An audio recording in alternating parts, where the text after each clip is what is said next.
If the Greeks were inspired by the Egyptians, and the Egyptians were inspired by the mythological Atlanteans, then who inspired the Atlanteans? One of the most unusual and intriguing ideas I found in my research is the possible connection between the Sphinx and the planet Mars. In 1976, NASA sent 2 Viking spacecraft to Mars to photograph the planet and test for the presence of life. 2 of these photographs revealed a large human face accompanied by a massive 5-sided pyramid. Some call the face the Martian Sphinx. These findings were presented at the United Nations to an audience of scientists and journalists.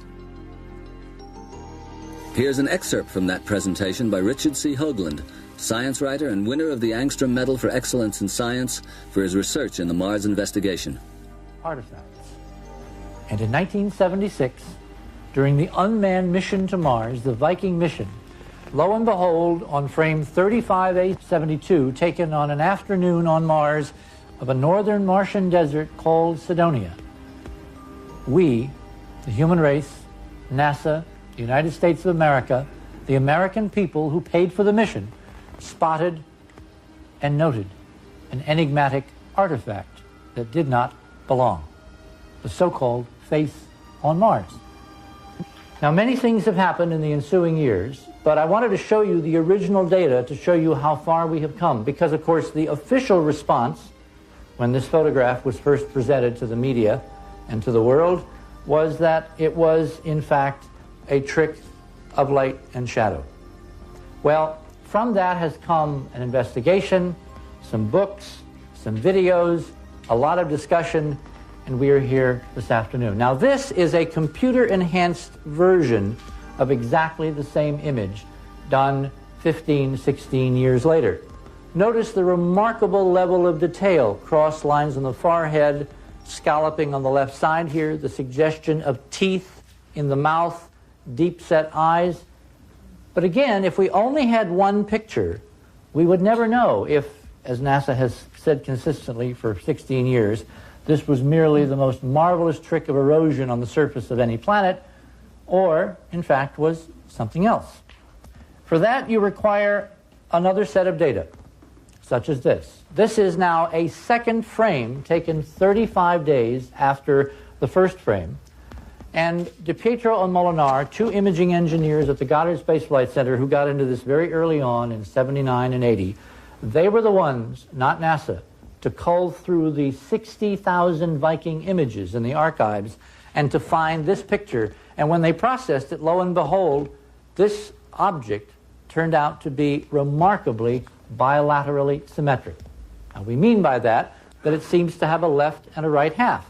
There appear to be 2 eye sockets, the mouth goes through, the hairline appears to go around, there's proportion symmetry, about 95%.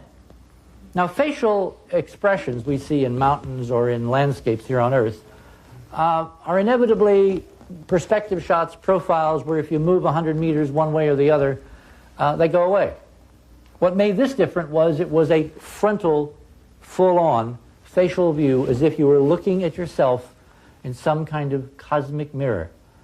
And maybe that's a telling metaphor for exactly what this was intended to be, if and when we climbed up the ladder to spaceflight, journeyed across space to Mars, and looked down and saw it staring back. Time will tell.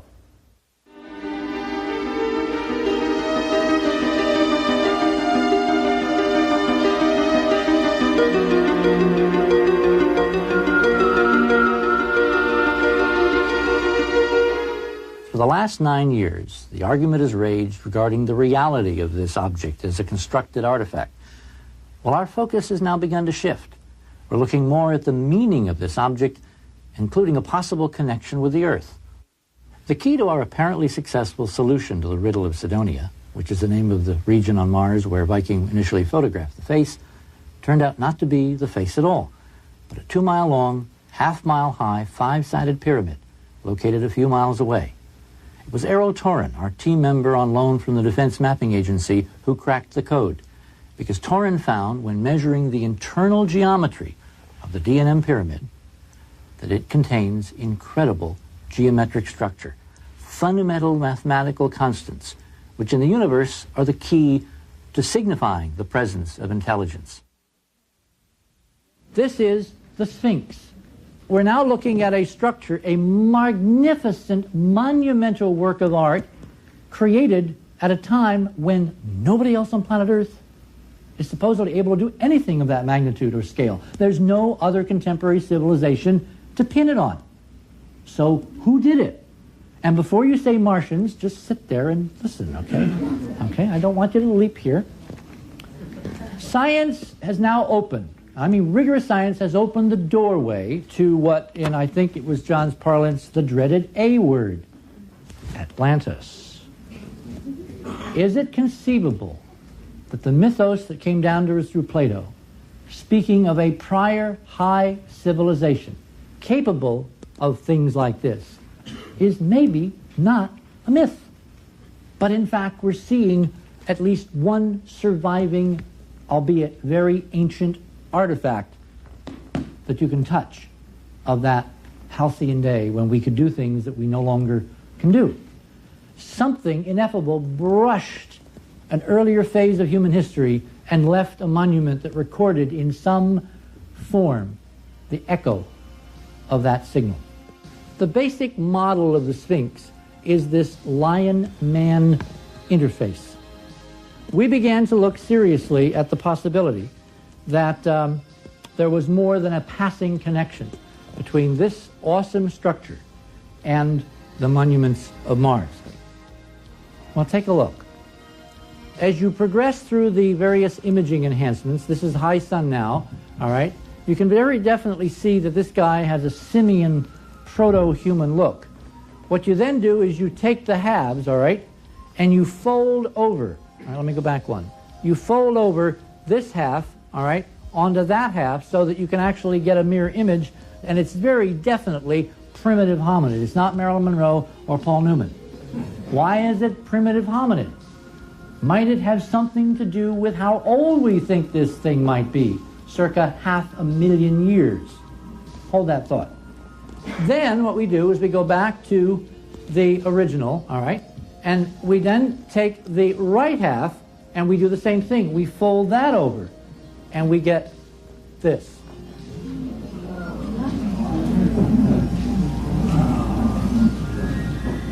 And I'm really gratified by your response, guys, because that's exactly my feeling. The hair on the back of my neck.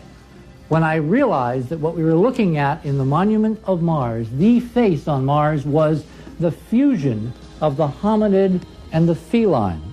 The fusion of this persona. From this, I realized that what we were seeing was, of course, sphinxes, literal embodiments of sphinxes on two worlds linked by the fundamental constants of Cydonia over and over and over again.